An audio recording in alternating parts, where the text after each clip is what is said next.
All right, good morning, everyone. I wanted to welcome to the grand rounds of Department of Urology this morning. I have the pleasure of introducing Dr. Gennady Bratslavsky, a good friend of mine. He's currently the Phillip Capozzi Endowed Professor of Urology and the Department Chair at SUNY Upstate Medical University. I know that many of us are very familiar with Dr. Bratslavsky and his work, but I'm still going to give you, for those of us who are not, especially with the training, I'm just going to give a little bit about his training background. So he graduated as a member of the AUA from Albany Medical College with MD, with distinction in research.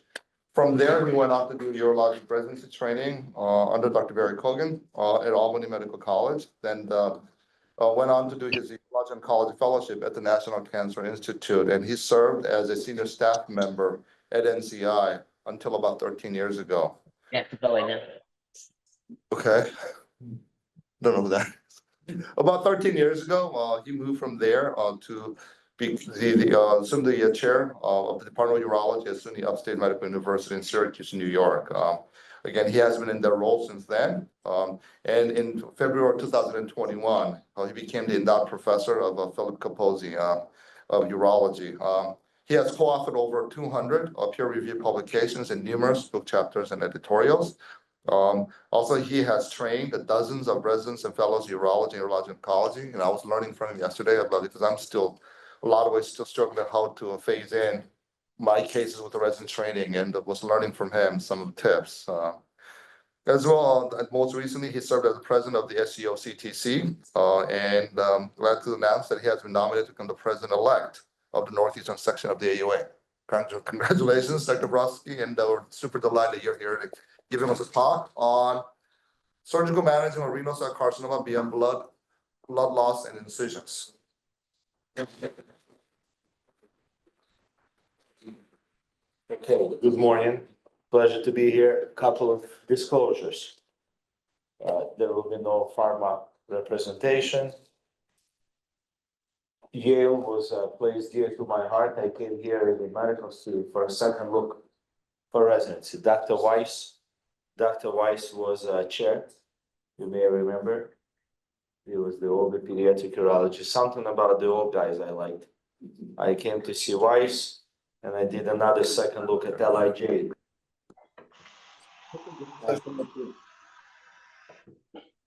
Yeah, it's there. So I happen to rank Albany Med #1, so please forgive me, just because I was a med student there. And a lot of people on Zoom, that's great. And what happened was, Yale was always very dear to my heart. So today is a very symbolic day too.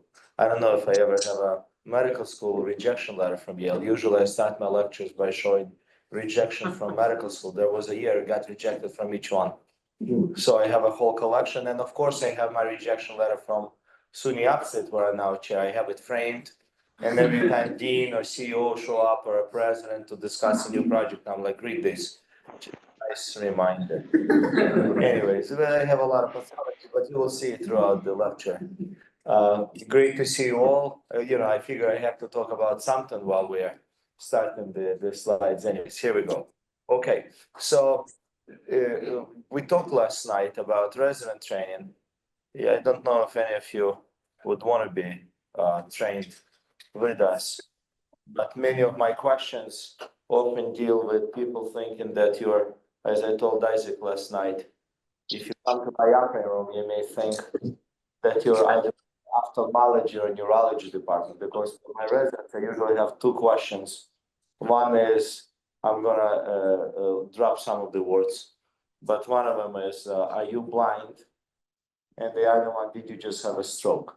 So I may not qualify for political correctness here at Yale, but if any of you have medical students up for some old school of training, the SUNY Upstate will be good.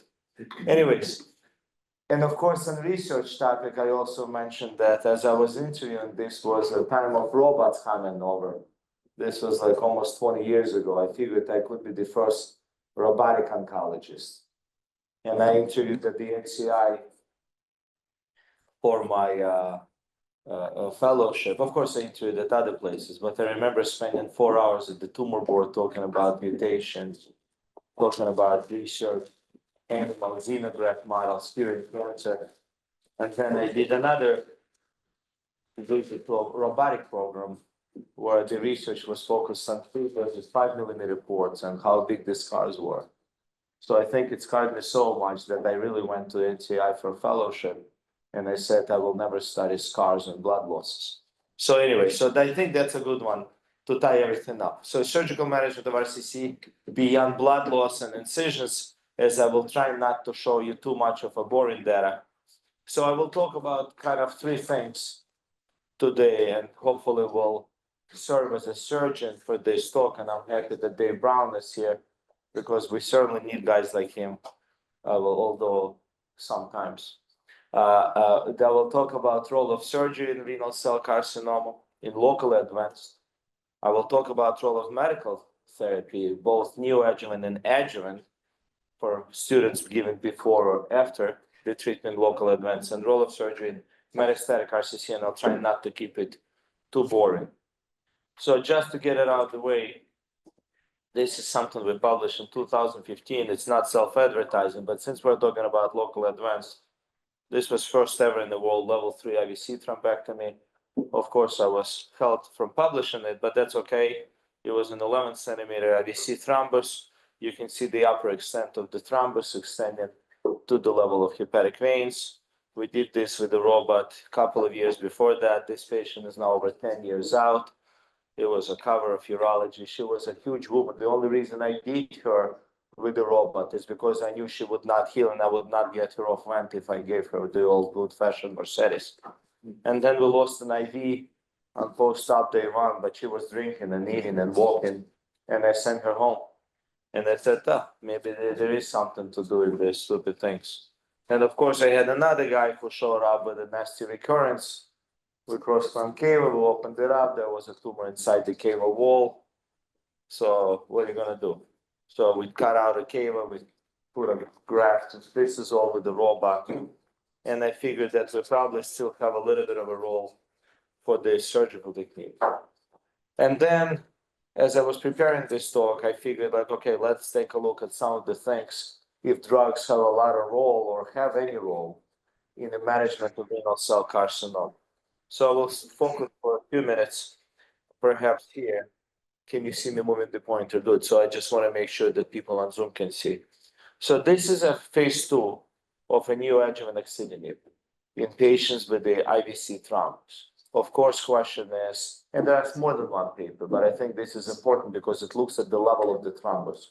Authors did a very good job. Each box here is a patient. Patient 1, patient 2, and so on. I don't know which direction. But what you can see is there are indeed some patients, you can see levels of the thrombus. You can see that some of them have gotten a bit smaller, some have gotten a little bit better, that some of them stayed stable. These are weeks. This is starting week 0, week 3, and week 9. What is interesting, when you look at IVC, there are some RVC responders, there was indeed an RV response, and there are many non-responders. And then the question is this really clinically significant? Is this really something that's helping? Perhaps if you can take something from a level 4 to a level 3, if you could argue, I think in this study, maybe indeed both level 4s have benefited from it. So I could almost argue that maybe indeed for a level 4, there is a role. The issue is what happens if this patient is a non-responder and progresses and fills up. So, but so far what we have seen is it's very hard so far to predict who's going to respond, who's not going to respond, who's going to progress in terms of the level of the IVC. So we haven't quite incorporated that, and I don't think it has hit the main stream yet. This is a trial of ciforadenib and nivo in patients with undergoing nephrectomy for, again, locally advanced carcinoma. This was a phase 2 trial. Essentially, you just have the biopsy, you have treatment. But I think what we need to see here is that while some people continue, most of them had surgery, most of them, as you can see, have stable disease. Only a couple of people in blue here have partial response. And you can see that while we have been trying, and indeed many have been trying this neoadjuvant therapy to see if we have some nasty, aggressive looking cancer, if you try to give them upfront therapy, it does not appear to be most efficacious. How are we doing? By the way, am I muted? It says unmute and start video. Oh, okay, sorry. Okay, neoadjuvant Nevo patient with high risk. If you remember, there was a PROSPER trial, and I'll show you the results of, you will see the result of a PROSPER trial. But this was this concept of, should we try to do immunotherapy for locally advanced disease before we treat? Can we improve outcome? And what we have seen in this very trial is that they said, hey, listen, look at this. We give 3 doses, couple of weeks pre-op.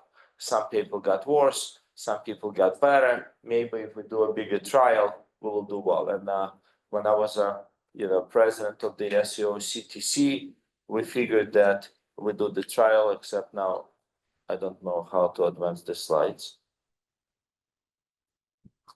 Okay. Yeah, sorry. Okay, so this was the schema. You may have heard about this PROSPER trial. We just submitted it to Lancet. And this is a paper that is going to describe, unfortunately, a futility analysis of trying to do the neoadjuvant nivolumab before, followed by about 5 cycles of nivolumab after. So it's a combination of neoadjuvant and adjuvant neo before treatment of patients who we felt was a high risk. And again, they required some of the biopsy and so on for those that underwent randomization. I mean, the only good thing about this graph is that it used yellow and blue colors for color of Ukrainian flag, where I came from. But otherwise, there is really not much of a difference. I don't think you need to see. So once again, this was one of those negative trials. Of course, each of us has this article on adjuvant therapies where we've summarized in one way or the other, and this is the era of adjuvant trials of a targeted therapy. I probably participated in each one of them that we started back at the NIH, started with the Assure trial, and all these years with full patient is essential on each single one in one way or the other. And as you know, the adjuvant TKI or targeted therapy have really not, or adjuvant mTOR therapy have really not revealed any survival advantage. You probably should all be aware, certainly for residents, about the STRAC trial. This was the only trial that has showed disease-free specific survival advantage, but has not shown an overall survival advantage. So while FDA did approve sunitinib for the use in the adjuvant setting, it is not used even by our colleagues in medical oncology or throughout the world. The adjuvant immunotherapy trials, I think, are very important. And again, we're still covering this whole concept of should medications be used in the local advanced RCC. We understand there is a certain percentage of patients that will fail after the surgery. And can we really improve how our patients do by giving the drugs before or giving the drugs after? So you have seen that nothing that we give before seems to work so far. While it may downstage, really we have not done anything that is truly showing that we're helping people live longer. And so far, at the time of this publication, which was just last year, there was nothing that has shown survival advantage. The Pembro was approved for the use initially because it has improved the disease-free specific survival. Now, this relatively busy slide is just a list of all the trials completed in the adjuvant setting. And you can see that the median follow-up is kind of on the shorter side. You can see that the 564 is probably one of the longer ones. But what is highlighted here, the pretty good hazard ratio of 0.72 for disease-free specific survival. And the only one that has shown now and was just reported at GUS this year at San Francisco, the 0.62, the statistically significant advantage to overall survival in patients who are treated with Pembro. There is a caveat, however. I will talk for a second about this disease-free survival. You can see the green curve. That is the one that received pembro. And of course, you can see many more events on placebo, which is a disease recurrence. So with patients with a high-risk disease, those that have been given pembrolizumab have done better in terms of their disease recurrence. If you look here, this is the overall survival. And these are the overall survival that any medical oncologist dreams of. And these are, I will say, very, very impressive. Again, as I mentioned to you, hazard ratio is 0.62. You can see upper confidence intervals of 0.87. The confidence interval pretty tight. So one will argue that this is it. This should be the next standard of care. And I will say that in some cases it may be, and we can talk which ones I still am not quite sure. But let us take a look a little bit under the hood, why I am still a bit of suspicious of this data. So this is how the data was presented. And if you look at this very line, it says anti-PD-L1 therapy. This is subsequent therapy. So remember the trial design. Patients have high-risk cancer. They undergo surgery, and then one group receives nothing, and the other group receives pembro. Very simple design. And then, of course, you follow. And what happens usually when you want to evaluate the overall survival is if you progress, then you should be given some sort of a salvage regimen. And if you look at trial known as Ambassador that was recently presented for bladder cancer, the adjuvant pembrolizumab, same drug, just different disease. The curves separated very nicely for the disease-free specific survival. But once patients were salvaged, there was no difference in the overall survival. So we really are having a conundrum now. Should we really use pembro or not? David, I don't know if you use it or not yet. If this is something that you buy, do we care for disease-free specific survival and potential toxicity when people don't live longer? That is something to be discussed. So let us talk about subsequent therapy in this very trial. This was a multi-institutional trial, international. This was done in some of the places where access to checkpoint inhibitor may have been limited or access to a good subsequent therapy. And what authors have done when they showed this slide, and I commented on it right there at the conference, the anti-PD-L1 or anti-PD or PD-L1 therapy, as they reported, was given to 69.7%. And I actually commented that this data is not presented well, and that's not, I would say, not necessarily showing the truth. 101 patient received subsequent therapy. So imagine this patient who progresses after the nephrectomy, who did not receive therapy. And how many events we have? We have 210 events. And then 101 patients receive subsequent immunotherapy. 101 out of 210 is not 69%. How did they get 69%? Is because they said, hey, listen, we'll take a look at anybody who received any subsequent therapy. And then out of those who received any subsequent therapy, it was 101 patients, which is indeed 70%. I hope I'm not confusing everybody with my very simple calculation, but it is quite simple. It's 101 patients out of 210 that progressed could receive some sort of a good therapy. Granted, not all patients should receive immune checkpoint inhibitor. Some patients can be observed, some patients can be in a good risk group, can be salvaged with TKIs. But at the same time, many of these patients never had an opportunity to receive the best salvage therapy. So to me, it's a concern.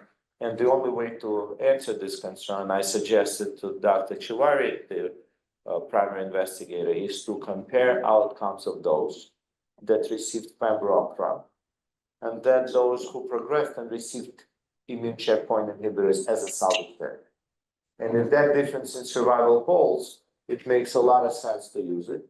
If it does not hold, I will always remain a suspect that those patients that have had sites open in Peru and Argentina, I took Uber for $3 in Peru for 45 minutes or something. How do you expect them to get adjuvant pembrolizumab or the salvage pembrolizumab when they had, when for $3 I can cross half of the Peru? So the design of the trial is very important. Always look under the hood. Don't just buy it. Of course, every time you open up a literature, Pembro is the next thing.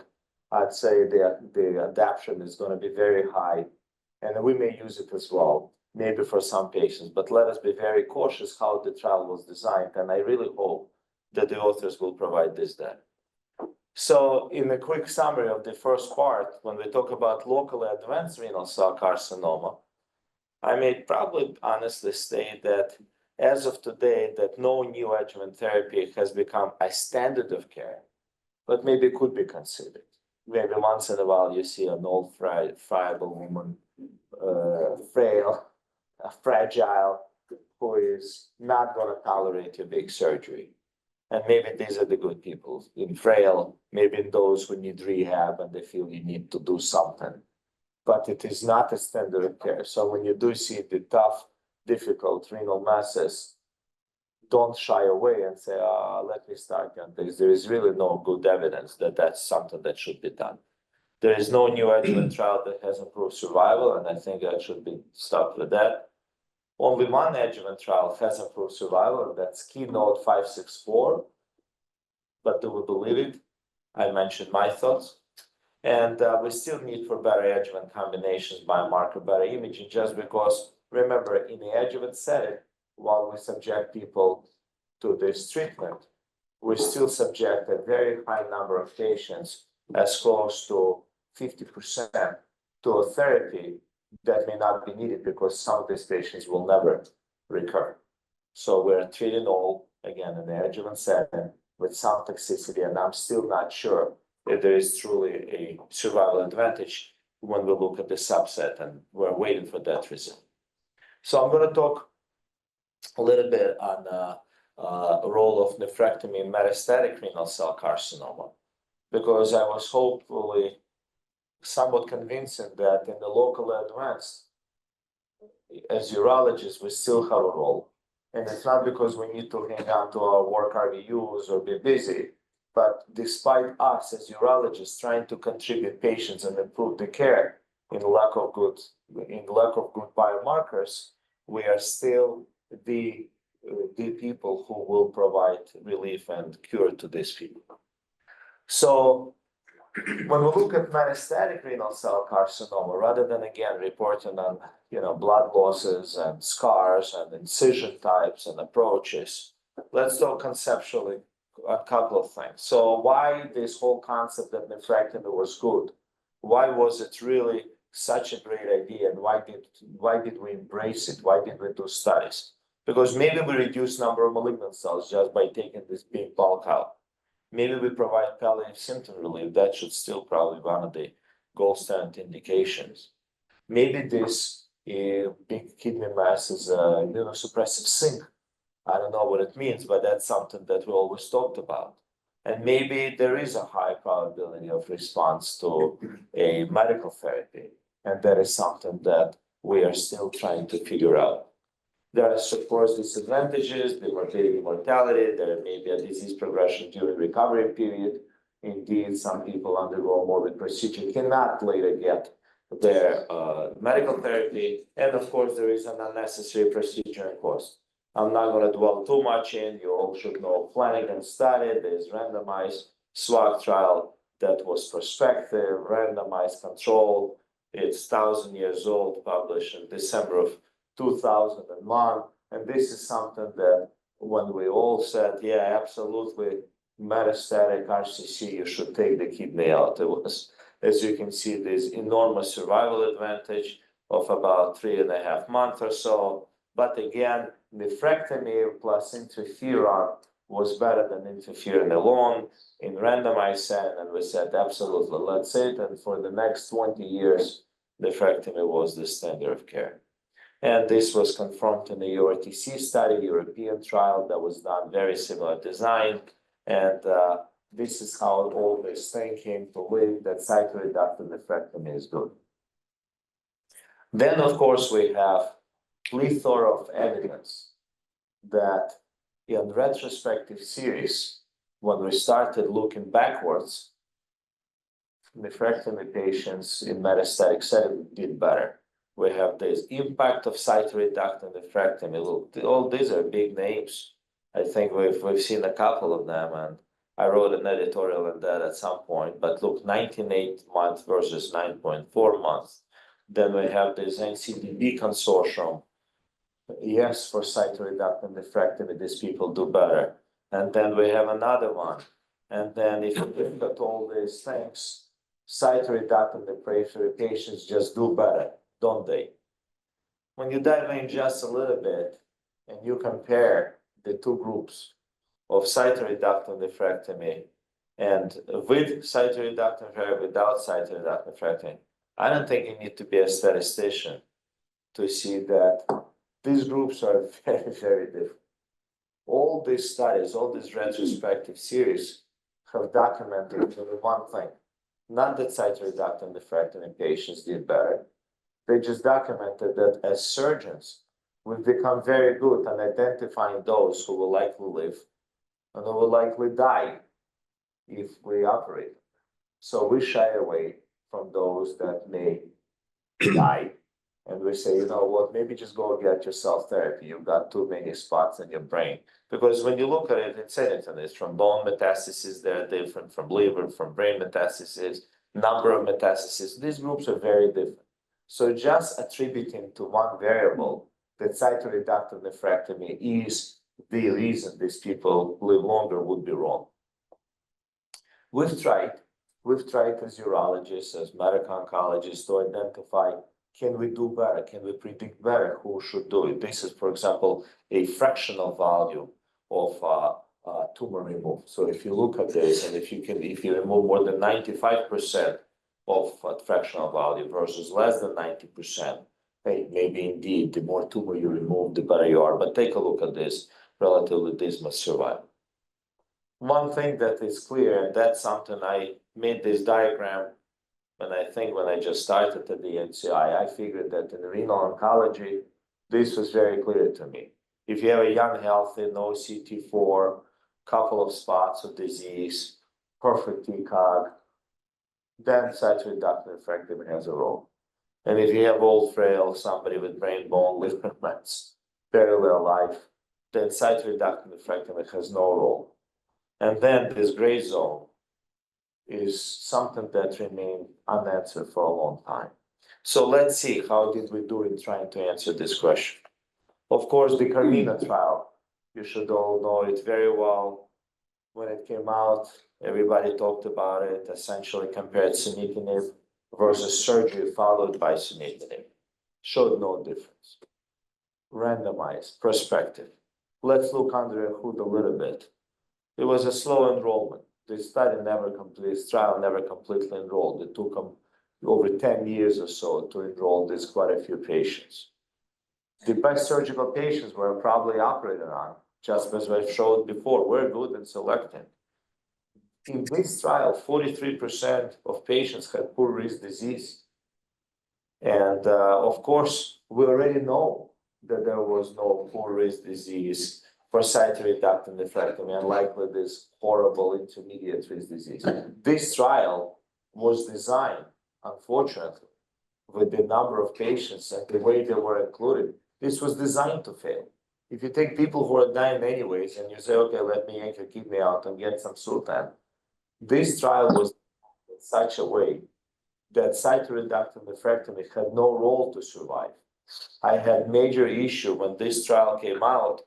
One said, okay, that's it, no role for cytoreductive nephrectomy. Of course, if you take a couple of patients with the end-stage dialysis and you say, will they ever recover renal function? And you wait one for 2 months and the other one, if you give them dialysis for 2 months, they're gonna go. This is a study that brought a lot of notoriety to systemic therapy. I would say took the role of cytoreductive nephrectomy out. And I think it was not necessarily done in a way that could have been done in terms of number of good risk patients or quote unquote favorable intermediate risk disease. This trial it was not designed for surgery to fail, but the enrollment of those patients, something that is known as the lack of your own, the lack of your own bias is going to be very important when you put these patients on these trials. So then there was another one, the Sermine trial, when Axel Backs have demonstrated that indeed this was an under-recruited study. And then if you look at it, indeed that maybe the deferred nephrectomy patients did better than immediate nephrectomy patients. Again, thank God at least they didn't kill the nephrectomy completely, but this was again under-recruited trial. This was a trial that took longer. And then they're trying to look at progression-free survival. And they said, look at this, no difference on progression-free survival. But in the overall survival, hey, look at this, maybe a little bit of a pretty wide confidence interval. But regardless, all of a sudden, these two not quite completed trials are done, published in good journals. And the cytoreductive nephrectomy all of a sudden is losing its hype. Not to say that it came to play through this fantastic trial, as I've shown you in the first place. But after these two trials, it really has lost much of the steam. I'm not going to spend too much time. But that's what I've learned after these two trials have been completed. This diagram hasn't changed at all. We have done these two big trials, and I still, after we got done, we all knew that these old and frail and CT4 patients, they should not get treatment. That the CT4, no CT4, the young, healthy guys with a couple of meds, those probably should undergo nephrectomy, metastasectomy, or metastasis-directed therapy, however you wish to call it. But at the end of the day, they still have not answered this question. But we will see where the field is going. Interestingly, when you look at this very summary of the role of cytoreductive nephrectomy in all the major trials that have been done today that is testing drug, when they call it, and usually you see this first box on the left, and it says previously untreated patients with metastatic RCC. Well, I will argue they're not previously untreated patients. They were all treated, or vast majority. They were treated with prior nephrectomy. All these big trials that we have, and all this vast majority of patients, 3/4 to 91% of them had cytoreductive nephrectomy in approval of many of these drugs. These kidneys were removed. So when we call it, and when the medical oncologists design trials, and sometimes we design it with them, and we call it previously untreated, we have to be very careful when we say previously untreated. They had cytoreductive nephrectomy. The major part of this tumor burden, the immunosuppressive thing, the disease volume, the bulk of the disease may have already been removed. So we have all this data, and yet I don't think we're allowing cytoreductive nephrectomy to survive. So here there's some of the unanswered questions in IO era. Is cytoreductive nephrectomy even needed? Well, I will say that so far 80 to 90% had cytoreductive nephrectomy. You just saw it. Should cytoreductive nephrectomy be changed to consolidated therapy? I've showed you this deferred nephrectomy after initial therapy. Well, maybe, but we only have one trial. I respect Axel, we talk about it, but we have one trial only that maybe is showing that it's helpful, maybe not. But most importantly, that trial was incomplete, and we don't know. Is response in primary tumor predictive elsewhere? We have this data that show that the response in primary tumor is indeed predictive for metastatic disease in TKIs, but we still don't know how to interpret that in immuno-oncology era. Is radiographic appearance guaranteed of complete response in primary? How do we know? Is biopsy of primary tumor reflective of the entire tumor? Biomarkers of response? We still have so many questions that we do not have answers to. And is there a role of cytoreductive nephrectomy in immunotherapy? Does it even have a place? Is there such a concept? And we'll see some of the data. So here we go, the high-level evidence. I know I'm an editor of the kidney section of the urologic oncology, so I probably let this article through. Retrospective, 391 patients. But bottom line is it showed that improved survival after cytoreductive nephrectomy. Just read this, whatever, 5 words, and then you will see that in retrospective analysis, once again, cytoreductive nephrectomy has a role. But remember, we're just showing that we're very good in selecting patients for cytoreductive nephrectomy. Look at this beautiful graph, isn't it? Cytoreductive nephrectomy plus IO versus IO alone. Should we all do cytoreductive nephrectomy? Well, once again, retrospective, let us be honest. I'll show you a few of them. And this is, here we go. You know, we're very good in doing the meta-analysis. We're very good. Look at this. This is one. Oh, we're everything. This is in targeted therapy. We already have seen high quality data in targeted therapy, and same thing is coming in the checkpoint inhibitor area. We're always to the left. So should cytoreductive nephrectomy be done? And I argue from both ends that we produce low quality data, but I also to argue for cytoreductive nephrectomy, but I also argue to get a better quality data before we kill cytoreductive nephrectomy. Another paper, real world survival outcome for metastatic papillary and clear cell treated with immunotherapy, targeted therapy. I will show you the results.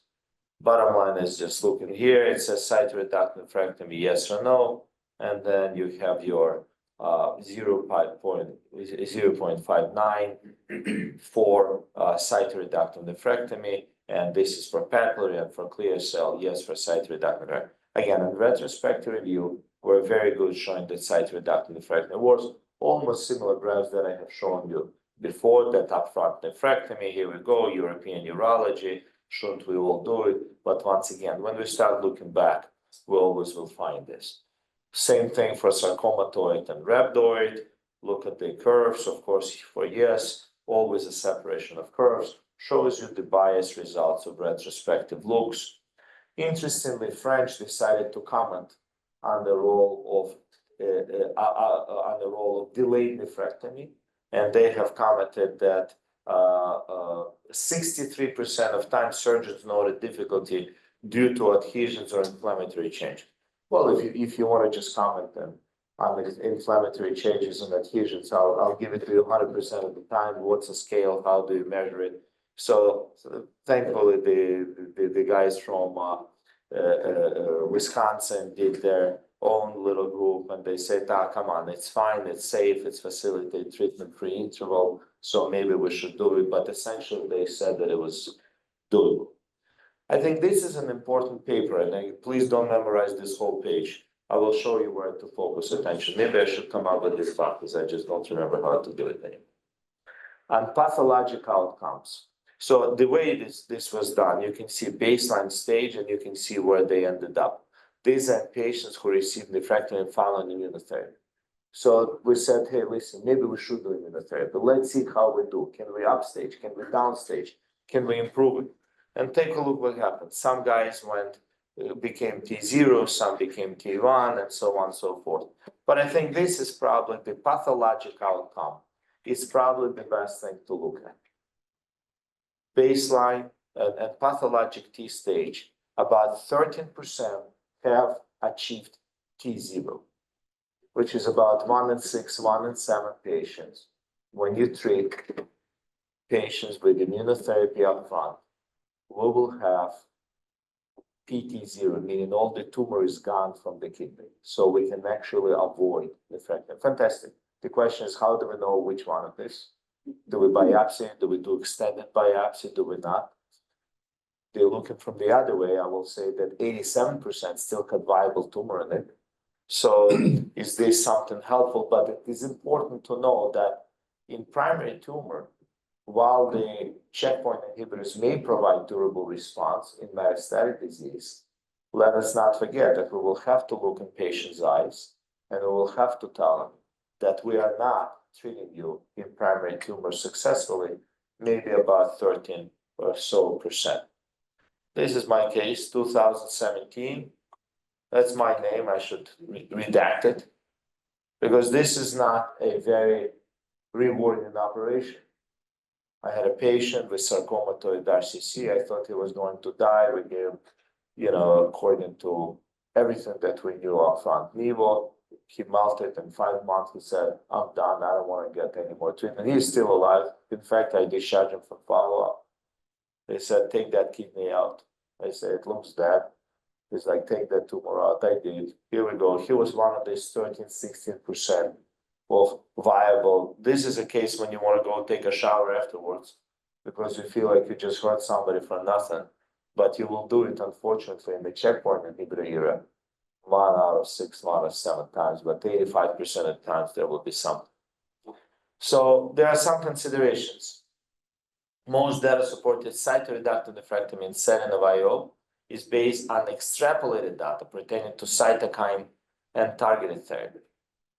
So we don't know. We really haven't studied it well. We haven't studied the cytoreductive nephrectomy up front. We haven't studied it in the late fashion. We have tried some of these medications in some patients. Sometimes it worked, sometimes it didn't. We don't know.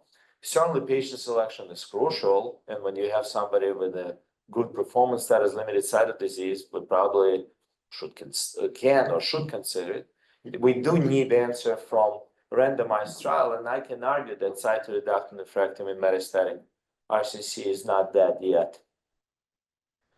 But the clinical trials that are coming up, to me, are a bit concerning, and I will talk for another minute on this. 2 clinical trials that are coming up and the design of them. And I can tell you that I think I will still be able to give this talk even 10 years from now. Why? Because you will see how the trials are being designed. So we take a look at Nordic trial. You should remember the Nordic Sun trial and the PROBE trial. This one is done out of Europe. This one is done out of the US. All it is investigating the role of immuno-oncology in patients with metastatic RCC. Please don't fall asleep yet. I will spend just 1 second here. That when patients have metastatic RCC in both them, take a look what's happening. They're first receiving ICI-based treatment. They're first receiving them, which kind of makes sense. But at the same time, it is accepting the fact that upfront cytoreductive nephrectomy should not be done. And what to me this is still missing, it is still missing one other arm to show that upfront cytoreductive nephrectomy may still have a role. When these trials have been designed, a lot of thought went into this. And unfortunately, in both times, only in, for example, in a PROBE trial, if the patient, after patient receives the ICI, the immune checkpoint inhibitor therapy, only if the patient has partial response to stable disease, only then he is randomized or she is randomized to undergo cytoreductive nephrectomy or continue therapy. And when you look at the Nordic Sun, same thing.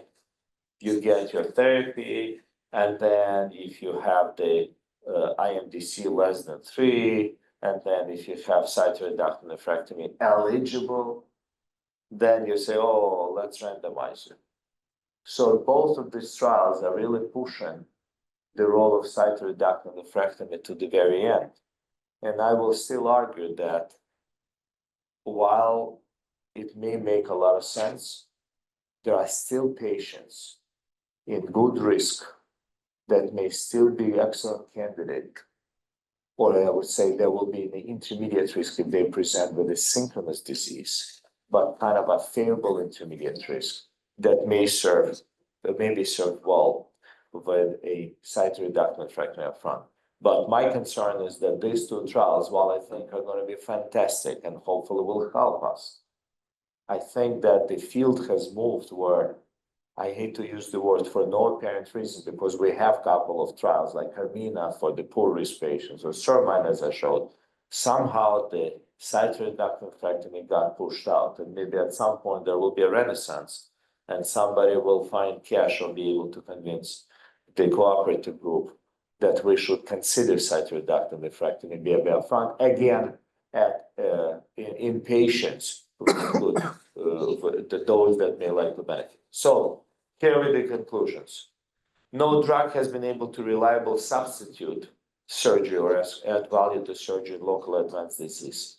We may argue that now Pembro may be indeed used in the adjuvant setting, but as of right now, numerous combinations. Surgery is still holding its value.